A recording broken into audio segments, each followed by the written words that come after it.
The moment the handcuffs clicked shut around his wrists, Marcus Reeves understood a brutal truth that no one had ever needed to teach him.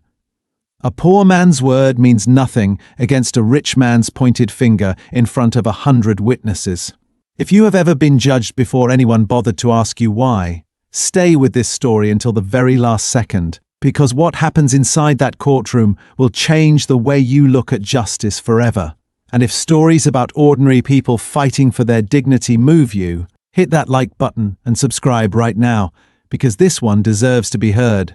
Marcus was 34 years old, and every line on his face told the story of a man who had been carrying the weight of the world alone for years.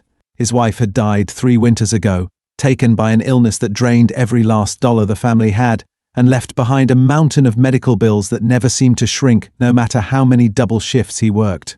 What she left him with, besides grief, was an 8-year-old daughter named Lily, a little girl with bright, curious eyes and a laugh that could pull Marcus out of even his darkest moods.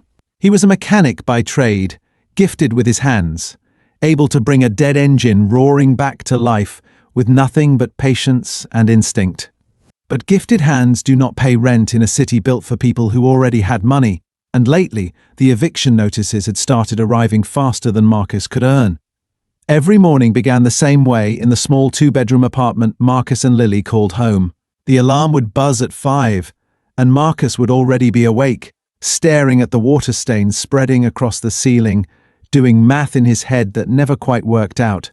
Rent against wages, groceries against gas money, the growing pile of hospital bills against a bank account that rarely climbed above 3 digits. He would make Lily's favorite breakfast anyway, even on the mornings he skipped his own, because some sacrifices were too small to ever mention out loud.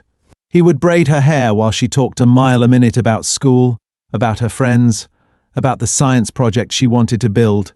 And for those few minutes each day, the weight on his shoulders would lift just enough for him to remember why he kept getting up at all. The eviction notice that had been taped to their door the week before still sat folded in his jacket pocket, a silent countdown he had not yet found the courage to explain to his daughter. On the night everything changed, Marcus had taken on an extra job as event staff for a glittering charity gala hosted by one of the wealthiest men in the country, Richard Hale. Hale was the kind of man whose face appeared on magazine covers and city billboards. A self-made titan of industry who had built an empire from nothing and never let anyone forget it. For Marcus, the gig was simple. Park cars, carry boxes, stay invisible, and walk away at the end of the night with just enough cash to keep the lights on for 1 more month. He had dressed carefully in the only clean white shirt he owned, kissed Lily goodnight, and promised her he would tuck her in himself when he got home, even if it was late. The ballroom that evening glittered like something out of a dream Marcus had never been allowed to have. Chandeliers dripped golden light over marble floors, and champagne flowed as easily as conversation among men and women who had never once worried about a light bill. Somewhere in that crowd was the guest of honor for the auction, a rare diamond necklace worth more than Marcus would earn in 3 lifetimes, donated to raise money for a children's hospital. It sat gleaming under glass near the stage, guarded, admired, photographed, until sometime near midnight it simply vanished. The panic that followed was immediate and electric. Security swarmed the room, guests whispered behind raised hands. And then, in front of everyone, Richard Hale did something that would haunt Marcus for the rest of his life. He pointed directly at him. He claimed he had seen Marcus lingering near the display case earlier that night, claimed his instincts told him a man dressed the way Marcus was dressed did not belong in a room like that, claimed that people like Marcus were exactly the reason he had hired extra security in the first place. The accusation spread through the crowd like fire through dry grass. Before Marcus could even form the words to defend himself, security had surrounded him, and someone had already called the police. It was in that exact moment, as officers stepped forward with handcuffs, that Marcus saw her, Lily, standing near the entrance where she had come to surprise her father and walk home with him, her small hand pressed over her mouth, her eyes wide with a terror no 8-year-old should ever have to feel. She screamed his name as the cuffs closed around his wrists, and Marcus, forced to his knees on cold marble in front of strangers in designer gowns, could do nothing but call back to her that everything would be okay, even though, in that moment, he did not believe it himself. The ride to the station passed in a blur of flashing lights and hollow silence. Marcus sat in the back of the patrol car staring at his own reflection in the window, replaying the accusation over and over, searching for the moment he could have proven his innocence, and finding none. There had been no moment.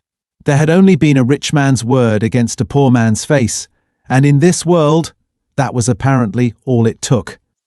The jail cell was small, cold, and unbearably quiet after the noise of the gala. Marcus sat on the thin mattress with his head in his hands, thinking not of himself but of Lily, alone with a kind neighbor who had rushed over to comfort her the moment word spread through the building. He thought of the promise he had broken, the one about tucking her in, and wondered how many more promises he would be forced to break before this nightmare ended. A public defender visited him the next morning, overworked and sympathetic but honest about the odds. A billionaire's accusation carried weight that a mechanic's alibi simply could not match, especially with no video footage yet released and no witnesses willing to speak against a man like Richard Hale by the following evening. Marcus's face was on every local news channel, his mugshot circulated beside headlines calling him an opportunist, a thief who had used a service job to get close to unguarded wealth. Knowing his name, sharing his photograph with cruel captions, deciding his entire character from a single grainy image taken in the worst moment of his life. Some, though, saw something different in his eyes. A tired honesty that did not match the story being told about him, and a small but growing number of people began raising their voices in his defense. A former co-worker from the auto shop posted about the countless times Marcus had fixed a struggling neighbor's car for free. A regular customer wrote about how he had once stayed open past closing just to help a stranded mother get her children to safety in a storm. Slowly, quietly, a fund began to grow, started by people who had never met him but who recognized something in his story worth protecting. Enough, eventually, to help pay for a real lawyer and refuse to let his side of the story disappear entirely beneath the weight of a billionaire's accusation. Lily, meanwhile, stayed with a kind neighbor from down the hall. A retired schoolteacher who had known the family for years and who held the little girl through the nights she cried herself to sleep, asking when her father was coming home. Lily did not understand the words being used on the news. Fraud, theft, opportunist. She only understood that her father, the gentlest man she had ever known, the man who checked under her bed for monsters and never once raised his voice, was being called something he was not. She clung to a single certainty through it all. One she repeated to anyone who would listen. Her daddy would never steal anything from anybody. What none of them knew, what not even Marcus spoke of because he had never spoken of it to anyone, was a night from years earlier, long before Richard Hale had become the man whose name was on skyscrapers. Back then, Hale had simply been a determined young executive driving home through a violent storm with his 6-year-old son asleep in the back seat. The road had been slick, the curve too sharp, and the car had gone through the guardrail and down into a ravine, flipping twice before catching fire against a tree. Hale, dazed and bleeding, had clawed at a jammed door he could not open, screaming his son's name as smoke filled the wreckage. A young mechanic driving home from a late shift had seen the flames from the road above and had not hesitated for even a second. He had scrambled down the embankment, torn the back door open with strength born of pure adrenaline, and pulled the unconscious boy free just moments before the flames reached the fuel line.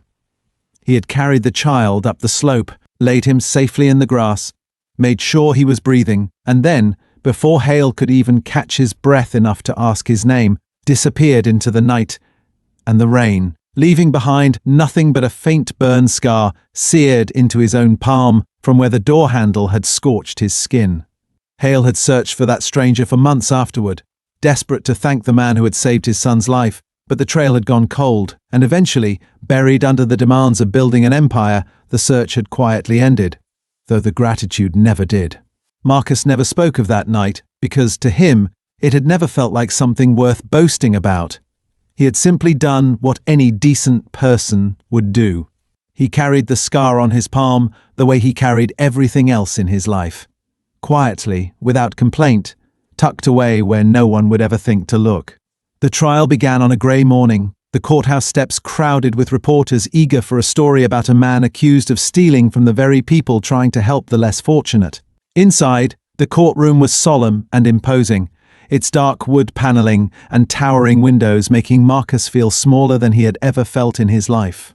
His lawyer, a young woman working the case for far less than she deserved, sat beside him with a folder of evidence that felt painfully thin compared to the polished, confident legal team representing Richard Hale. Presiding over the case was Judge Eleanor Voss, a woman known throughout the city for a reputation that made even powerful men sit a little straighter. She did not care whose name was on the building outside, she cared only about the truth inside the walls of her courtroom. From the very first arguments, something about the prosecution's story did not sit right with her. The security footage submitted by Hale's legal team was oddly incomplete, cutting away at convenient moments. And when Marcus's lawyer pressed for the full, unedited recordings from every camera in the ballroom, Judge Voss agreed without hesitation, ordering a recess until the complete footage could be produced.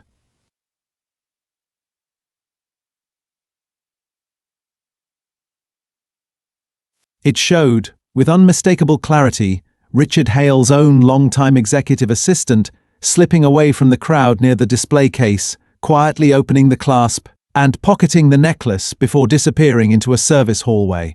The very hallway where Marcus happened to be standing, completely unaware, moments later. Further financial records subpoenaed by the defense revealed a devastating motive. The assistant had drained company accounts to pay off a mountain of gambling debts and had been desperately searching for a way to cover his tracks before anyone noticed the missing funds. Framing an anonymous service worker for a jewelry theft had seemed, to a desperate and cornered man, like the easiest lie in the world to tell.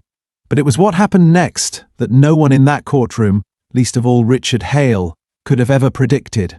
As Marcus stood to be formally cleared of all charges, his lawyer gently lifted his hand to show the judge an old, faded scar across his palm, explaining that it was proof he had once suffered a burn while pulling a stranger from a burning car years earlier, a story Lily had proudly told her teacher, and that had, by chance, made its way into the character testimony gathered for his defense.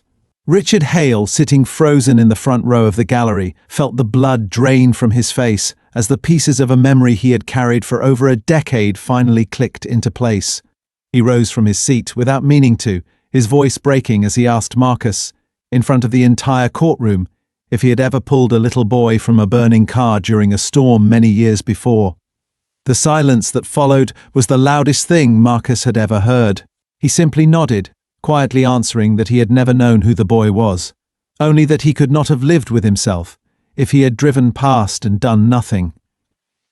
Richard Hale, the billionaire who had publicly humiliated and arrested this man without a second thought, broke down in front of everyone, admitting through tears that the stranger who had saved his son's life all those years ago was standing right in front of him, and that he had repaid that unimaginable act of courage with handcuffs and shame.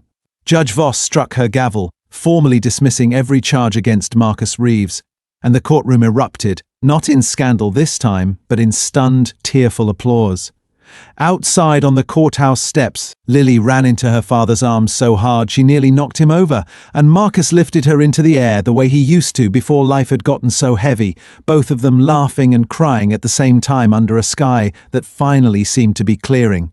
Richard Hale followed them out, humbled in a way that no boardroom victory had ever made him, and personally vowed to make things right. Not with empty apologies, but with real action. He funded a full scholarship for Lily's education, cleared every remaining medical debt from Marcus's late wife's illness, and helped Marcus open the small auto repair shop he had quietly dreamed about for years, but never believed he could afford. A shop that soon became known throughout the neighborhood, not just for honest work, but for the story of the mechanic who once saved a billionaire's son and asked for nothing in return. In the months that followed, Marcus never once let the experience turn him bitter, and that, more than anything else, was what people remembered most about him. He often told Lily, tucking her in each night exactly as he had promised, that the world would not always see people clearly at first glance, that wealth could blind even good men to the truth standing right in front of them, but that character, quiet and unshaken, always finds its way to the light, eventually.